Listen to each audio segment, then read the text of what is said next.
Game na sumabak sa unang araw ng taping ng Tawa serye na Delivery Boy ang bidang si Will Ashley, kasama ang mga veteranong aktor and soon ang kanyang close friend.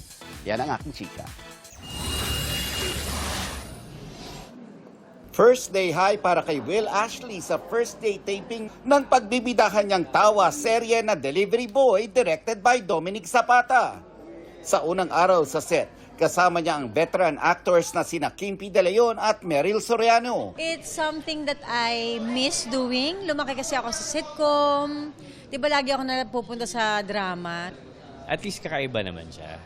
Yun nga, na-miss ko rin kasi matagal din hindi gumagawa ng comedy. Talagang dama ni Will na he is in good company at magiging madali ang kanyang unang sabak sa comedy. Working with them, ayun, isa pa po yun talaga sa sobrang nakapagpagaan sa pakiramdam ko. Kasi nga, syempre, ang dami na po nilang napagdaanan sa mga ganitong genre eh. So, ang dami po nilang natuturo sa akin at ang dami kong napupulot na aral sa kanila. Sabi ni Will, malapit sa totoong buhay ang kanyang pagganap sa karakter na si Boy, isang delivery rider na gagawin ang lahat para sa kanyang pamilya. Isa pang ikinaka-excite ni Will, ang first taping day kasama ang kanyang close friend na si Mika Salamanca, na siguradong magbibigay kulay at katatawanan sa marami nilang eksena. Of course, super excited kasi iba to eh sa mga napagsamahan namin before eh. So, panibagong naman to, panibagong journey para sa amin dalawa. And I'm very excited. And yung mga, actually nag-uusap din talaga po kami. So, naghahanda rin talaga kami para dito sa series. Makakasama ni Will at Mika sina Maricar de Mesa, Mikoy Morales, Yasser Marta at Vince Maristela. Gayon din si Direk Eric Quizon na dahil na-miss ang umarte sa harap ng kamera, laugh trip ang napili niya sa pagbabalik sa GMA. That same day, nung nag-uusap kami na sinabi ko gusto ko mag-artista, GMA called and they asked me if I wanted to be part of Delivery Boys. Ang pagkamatay ng karakter ni Shuvi Etrata na si Tonette sa The Master Cutter, umani ng iba't ibang reaksyon mula sa viewers ng GMA Prime series. Marami ang nagulat, nalungkot at nasaktan sa hindi inaasahang plot twist. Sana lang po ay patuloy niyo pong subaybayan. Sorry po kung nasaktan namin kayo and if tonight's journey has to end like that.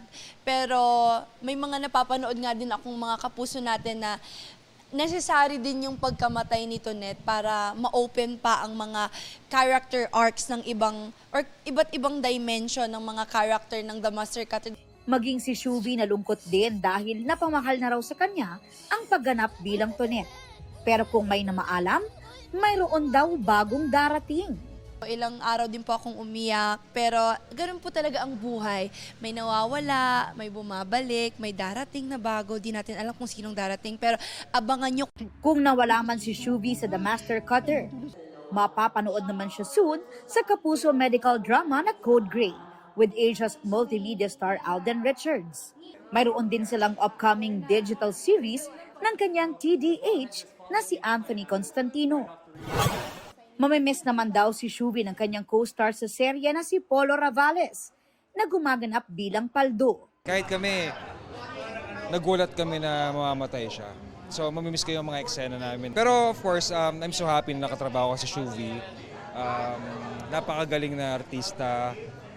Napakabait, napaka-humble. And ang latest episode ng The Master Cutter, umani rin ang mataas na ratings. Kaya masaya raw ang lahat ng bumubuo sa serye sa patuloy na suporta ng mga kapuso viewers. At hindi raw dapat bumitiw dahil marami pang twists and revelations na dapat abangan. we are so proud and happy na na mataas yung rating namin, and super sarap kasi talagang pinaghirapan ng buong production yan eh. Yung ultimo galing dun sa mga writers, talagang alam kong pinaghirapan talaga nila na magkaroon ng magandang kwento. And of course, production and si Dong, si Dong kasi nakatutok talaga sa storya yan. Aubrey Carampel, updated showbiz happenings.